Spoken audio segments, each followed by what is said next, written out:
Hi, Nick Collier here, and this is my shop. Come join me. We'll have some fun.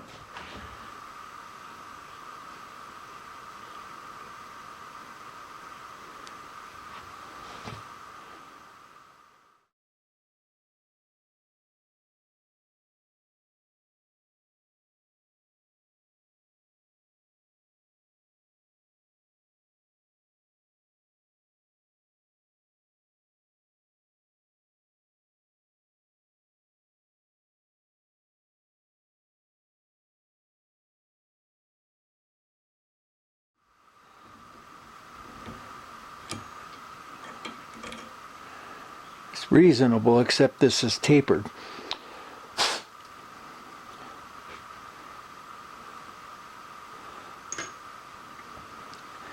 Looks like we got a bunch of crap down at the bottom.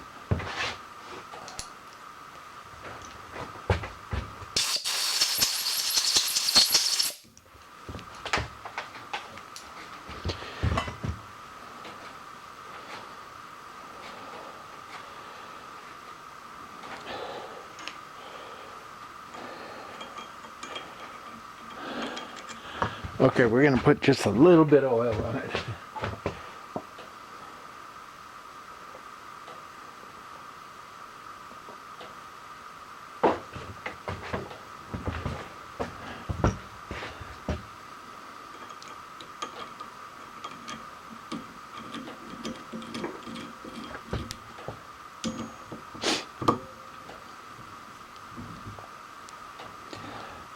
Well, that sure helped.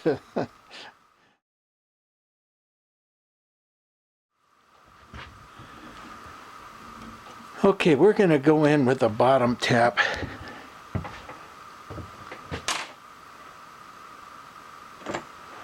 And see if we can get it going a little bit deeper.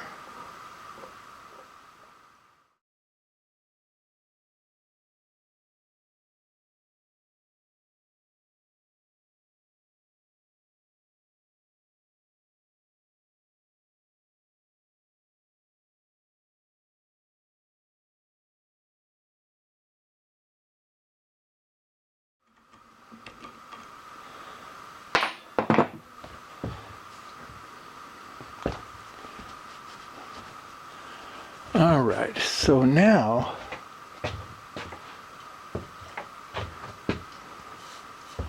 we'll come in with a little cleaner.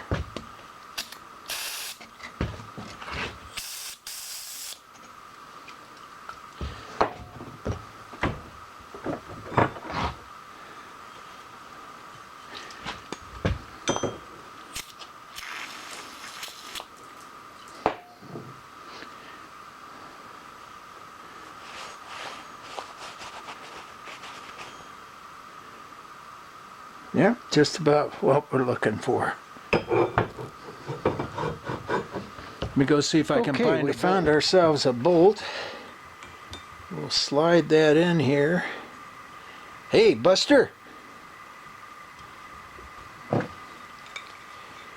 Take it on down.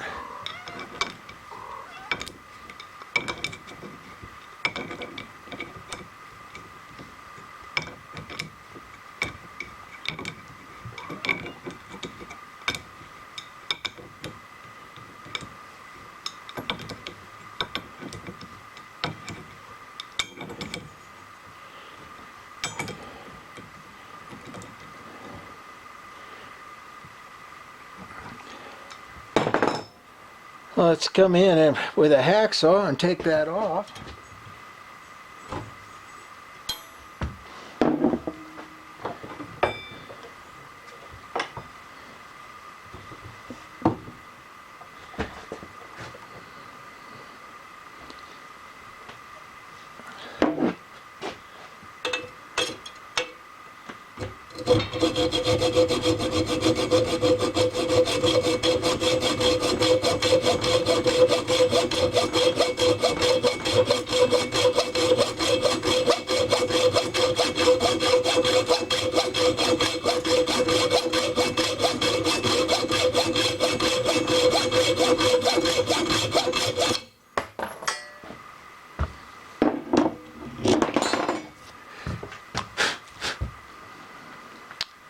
Looks good. I think what we'll do is put it back in the lathe and go ahead and trim that down where it needs to be. All right, so we've got our nut there, or our bolt.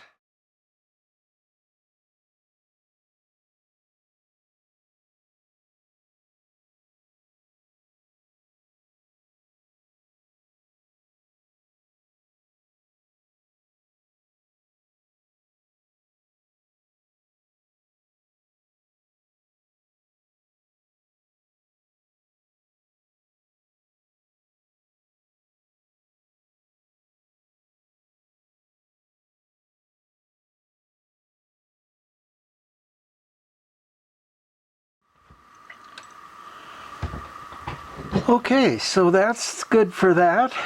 I think we got it down to pretty much what we want. Now we're going to come in and weld up that little V, and I might just wait for Jason to come in so he could TIG weld it, and that would make it look really nice. So for now, that's what we got.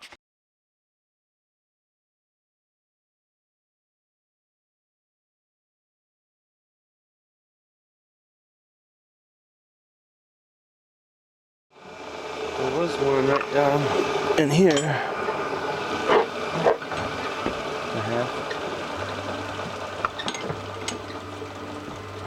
Oh, it's tight. Alright, let's see what we got. Because this thing is... Just turning, huh? No, it wasn't. It just wasn't tight. It just wasn't tight. So that's going to help.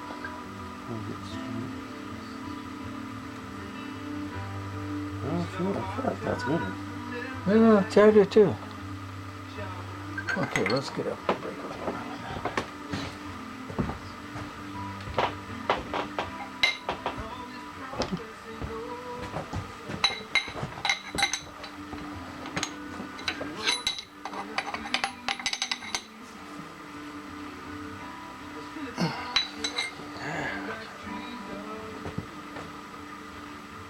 Well, it's definitely tighter.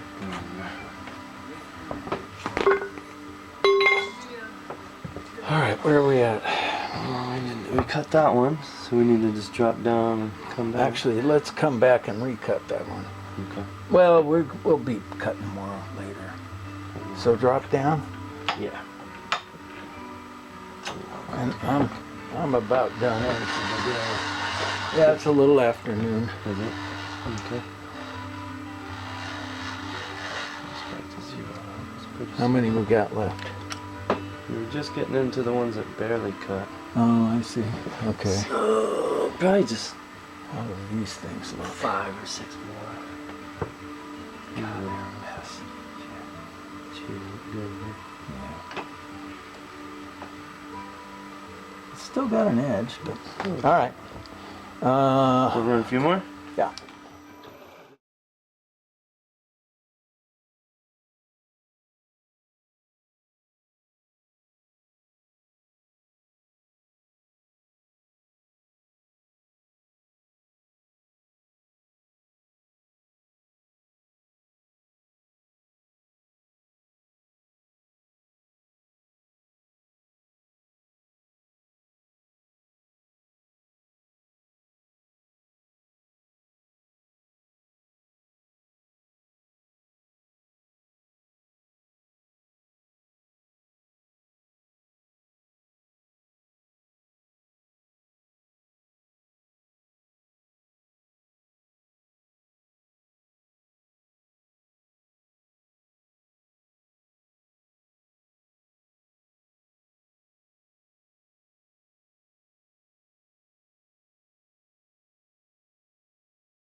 Well, okay, we've got the shaft done. I welded, well, actually, I had Jason weld because he's a much better welder than I am. I had him weld up that, and first I put a 5/16 bolt down the center of the shaft, not the center, but off to the side, so that it would hold it from spinning.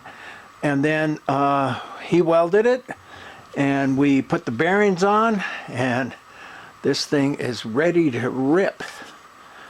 The splines were quite interesting. I always forget how difficult splines are. And I always bid it too low. But, you know, hey, whatever. This is Nick Collier, checking out. Well, hell's bells, that was a pathetic last few minutes of the axle project. So I thought I'd add this little bit to it and at least get it up to maybe 15 minutes or so. First I want to show you my new acquisition, which is this this slip roll. I mean, you know, I normally wouldn't have bought anything like this except it was like an old piece of American iron, and I just couldn't help myself. It was $200 and not too bad, and took a while to get it here. I'd say a couple of weeks, but it's here, and I'll be able to make rings like this, this wide or this wide, and that's got me excited. So what we're gonna do is kind of just walk around. Well, actually, let's just go over to the big lathe. I'm going to tell you the story of the big lathe. Okay. Well, this lathe right now is kind of a mess. In fact, the entire shop is a bit of a mess because last week we went to a reception. 7 artists and I got together and we set up some time in a gallery to show our work. And you've seen some of my paintings over over the last months. And so I put my paintings in and we had this reception, and there was just a ton of people. And you know, I've lived in this town 50 years, so I knew a fair amount of them. It was a great social event. And I got COVID. So I've been down for the entire week. I mean, literally flat on my back for 3 solid days. And, you know, my wife was like having to help me stand up and walk me to the bathroom. It was pathetic. But, you know, I'm feeling better now, and I'm not quite out of the woods, but I am feeling better. So, you know, everything's good, looking good. So let's go back to this lathe here. I'd been looking for a larger lathe for a while, and you know, all I had at that time was the little South Bend, which is, you know, 9 inches, and I needed something a little bit bigger. And so, you know, I kept looking in Craigslist and looking on eBay, and there was a couple of times where I almost got a piece on eBay, but somebody outbid me, and I'm glad they did, because this one was going to show up at some point or another. And so I'm looking on Craigslist one day, and this guy has this lathe for sale, and I don't know the brand name or anything. So you know, we shoot back half a dozen emails, and I say, well, I'm interested. And he lives in Oakland, California, which is about 3 hours away in the San Francisco Bay Area. So I jump in my car and I drive down there to have a look at this lathe. And he's got it in a big warehouse, and it's all hooked up and everything, and he said he was using it. And I turned the thing on, and it just made a howling, horrible sound. And you know, I could go straight to the transmission and hear it. And I'm thinking, oh man, this thing is a piece of crap. But it had chucks, it had a steady rest, a follow rest. It had a bunch of equipment that came with it. And I thought, well, it's worth giving it a try. And at the very least, if it doesn't work out, I can sell off all the equipment and at least maybe double my money. So, you know, he wanted $1,100 for it. I offered him $1,000 and he jumped at it. And I went, okay. So I go and get a U-Haul truck, and I put this thing on a U-Haul truck, and I couldn't put it in the center of the truck because I didn't have enough ropes. And you know, U-Hauls, they've got these flimsy little tie-down things, and this was a lot of weight. So I brought it up against one side, and I built some 2x4s to kind of make sure it just stayed in one place. And I thought, well, okay, that's good enough. So I got in the truck and I drove away, and literally the truck sits like this normally. I'm sitting, actually I'm sitting like this. This wheel is almost off the ground half of the time. And I'm driving down the road, you know, just cockeyed as hell, hoping that no cop's going to stop me, because if they do, then I've got to figure out how to get this thing back to center. And nobody stopped me. I drove down. I just took as many side streets and back alleys as possible, and got out on the freeway and just kind of pluttered along, going on the freeway real slow, taking it easy. And for some reason, nobody stopped me. And I got all the way to Nevada City and brought it out to the house and parked my truck and called my neighbor, who has this pretty good sized backhoe. And he said, yeah, I'll come over and help you get it off the truck. So he comes over and he drives his backhoe up against the back of the truck and puts the bucket in the truck, and we tie to the bucket, and he picks the lathe up. Well, instead of picking the lathe up, the entire backhoe, and this is a big ass backhoe, the entire backhoe, the back wheels come off the ground. And he's like, whoa, this thing weighs a ton. So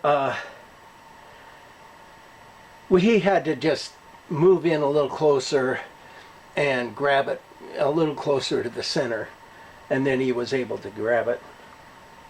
Now he picks it up and he brings it around, and this is before I had a wooden floor.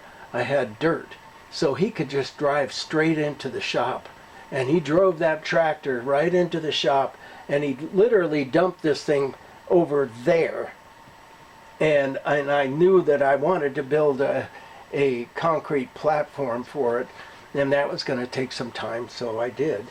But while it was over there, I thought, well, hey, let's just take it apart and see if it's possible that we're going to have, that we can rebuild the transmission. I'm hearing the transmission, it's just howling. And I'm thinking, well, probably whatever's happened, all of the gears are wiped out. Everything's gone. So, I'm preparing myself to sell off a bunch of parts. I take the tranny apart, and the damn thing has, by the way, 1954, communist Russia. This is where it was made, in Yugoslavia. Yugoslavia? Yeah. And by the way, the company's still active. So I take it apart thinking, well, it's a Russian-built thing in the early 50s. It's going to have, needle bearings everywhere. It's going to be just a pain in the ass. And it turns out that it didn't. It had all ball bearings, and literally, and they had numbers on them, and I could go to the hardware store, and for $300 I bought a new set of bearings and put them in there. And I was like, wow, this is great. So But the problem was is that the instruction manual, and this thing came with a really nice instruction manual in Russian.